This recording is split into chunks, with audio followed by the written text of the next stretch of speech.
This morning on DC News Now, Liberation Day. President Trump announcing sweeping tariffs, local businesses and consumers bracing for economic shock. As prices go up, there's only so much a business can absorb themselves. Warmer today with a chance for thunderstorms. Meteorologist Jackie Layer has the latest timing. And increasing safety at DCA, a new program supporting air traffic control after multiple stressful events at the airport this year. Any stressful job, you definitely need to make sure those people are the most mentally fit. Lawmakers in Maryland approving a bill to study reparations, how some say it will address the effects of racial discrimination. And 3 to go in the Great Chase. The DMV counting down to Alex Ovechkin's potentially record-breaking season. You're watching the station covering all of the DMV. This is DC News Now.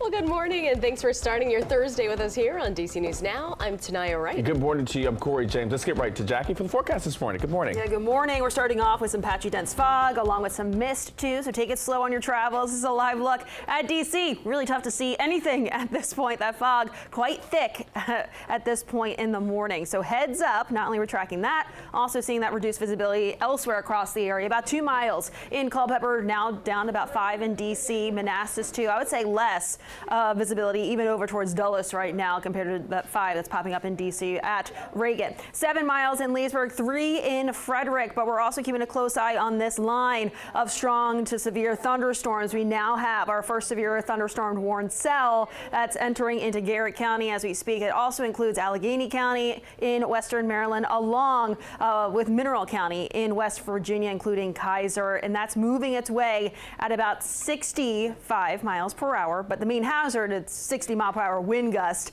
but you could see some frequent lightning too. We're going to be watching for some isolated showers and thunderstorms continue to work their way eastward by the middle of the afternoon. It's going to be a warm one today too, and muggy. I'll have more details coming up. Shanika, what are you seeing on those roadways? All right, good morning, Jackie. Top of the 7 o'clock hour. We are seeing a lot of traffic out there, you know, with the slick road conditions and with low visibility out there with all of the fog. So this is the Capitol Beltway past 650 New Hampshire Avenue. You're seeing a lot of brake lights, and that is because there's a crash just past this point. It is causing some issues for commuters out there, and it is going to be slow. So for the rest of your commute this morning, you got a lot of delays out there. 95 heading southbound through the ICC. Also in Woodbridge near Prince William Parkway, there's going to be a crash there, and that is slowing things down both ends, north and southbound. So watch out for that. Tanaya? All right, thank you, Shanika. Breaking now out of Virginia, a man is dead after a double shooting in Woodlawn. Fairfax County police say this happened on Mage Lane early this morning. They say 2 men shot at each other. One man was taken to the hospital. The other died at the scene. Police are now investigating what led up to that shooting. Of course, stay with us for more information. Well, the cost of everyday things are expected to go up. President Trump announcing his sweeping tariffs for nearly every country in the world. Yeah, he calls it Liberation Day, saying it will bring business back to the U.S. April 2nd, 2025 will forever be remembered as the day American industry was reborn, the day America's destiny was reclaimed, and the day that we began to make America wealthy again. A 25% tariff is on foreign cars, and also starting this weekend, every country is going to face a minimum flat tariff of 10%. Some countries are going to face a much higher tax on goods shipped to the U.S., upwards of nearly 50%. DC News Now's Ben Dennis tells us what these tariffs could mean for us. Liberation Day, waiting for a long time. President Trump announcing sweeping tariffs on countries and the goods they send to the U.S. Nations taxed at least 10%, China at 34%, and 20% from the European Union. In other words, they charge us, we charge them less. So how can anybody be upset? Look, nothing's going to change very much. We make a lot of our products here. We make most of our food here, so I'm not worried. Critics argue that tariffs or a tax will be passed on to consumers. There's only so much a business can absorb themselves, and they're going to have to pass on some of that, a lot of that, to customers. Among goods Americans regularly use from outside the U.S., tech like smartphones, computers, and TVs, as well as clothes, vehicles, and car parts. Brake pads can be anywhere between $300 and $400.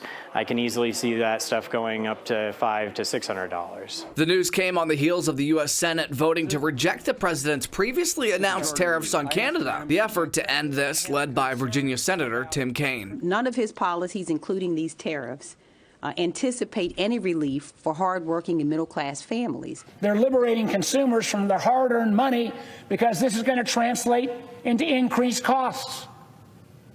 This isn't partisan. This isn't Democrat, Republican. This is math.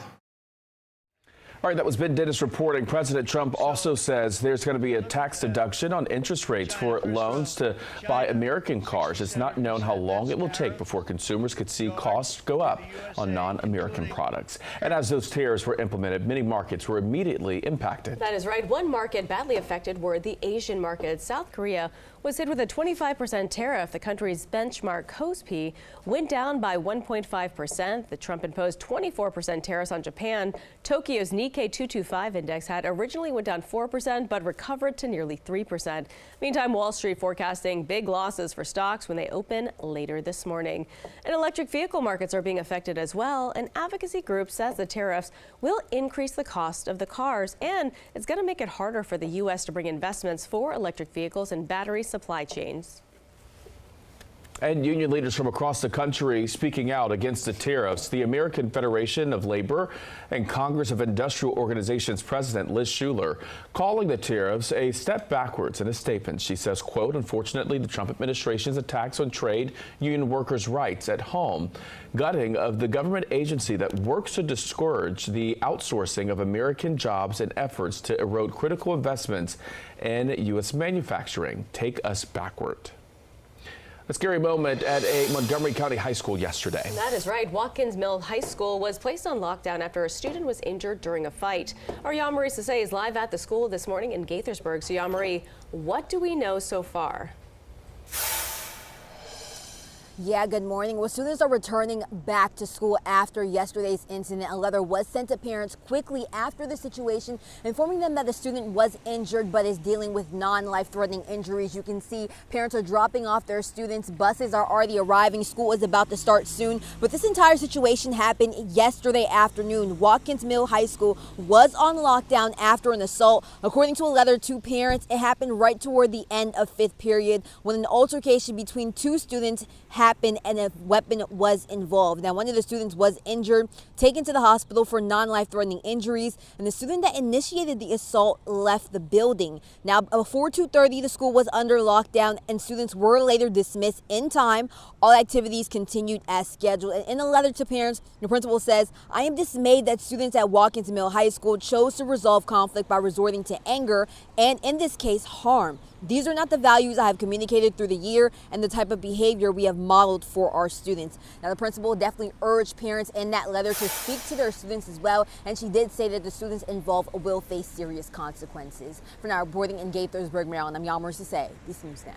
All right, Jean-Marie, thank you. Time right now, 7:08. It's been a deadly week on roads in Maryland. A woman was killed crossing the street yesterday morning in Bladensburg. And then Sunday, Prince George's County Police say a driver ran into a man, killing him in Oxon Hill. Investigators identifying the pedestrian killed yesterday morning as 74-year-old Norma Mae Doswell. Officials say she was trying to walk across Landover Road and 55th Avenue. Police have also identified the man who died Sunday as 57-year-old Jose Hernandez. They say he was killed while walking across St. Barnabas and Wheeler Road. Police are stressing the importance of safety. Wearing bright clothing, maybe some reflective wear or a vest. You can carry a flashlight. And certainly, just like drivers are required to follow traffic laws, we also request for pedestrians to follow laws. For example, always using a crosswalk.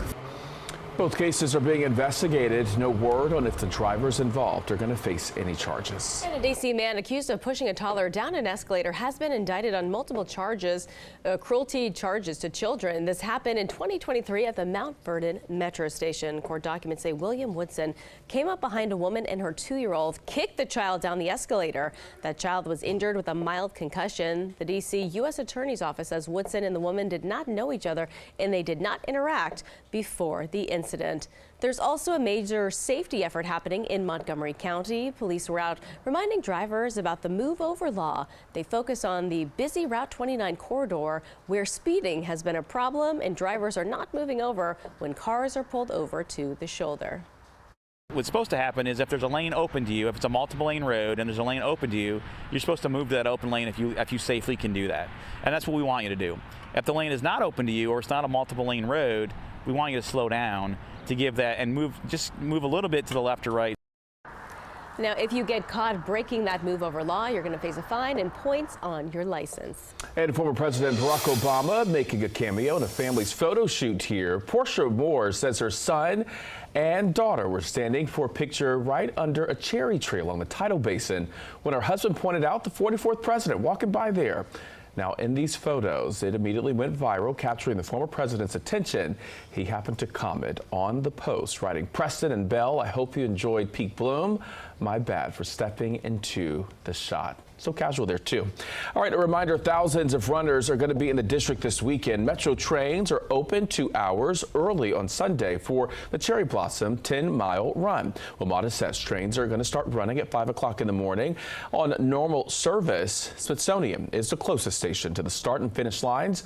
Runners can also go to Federal Triangle and LaFont Plaza, but there is going to be a bit of a longer walk for you if you choose to do that. All right, time right now, 7-11 on this Thursday, celebrating culinary excellence in D.C. That is right. Still ahead this morning, local chefs and restaurants nominated for a prestigious cooking award. And also ahead, new grocery shopping experience coming to Montgomery County. What sets it apart in this morning's MoCo Minute.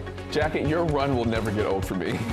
Well, I gotta go back and forth between the weather center and the green screen. They're a little far apart. Very true. Well, no laughing matter. The fog out there, it's something serious. Yeah, we do have that fog, reducing visibility very low around the D.C. metro area. And then we also have something serious back over towards western Maryland, parts of West Virginia. The squall line containing some heavy downpours and also severe thunderstorm warned cells. More details and timing of this, we get towards the rest of that 7 day right after the break.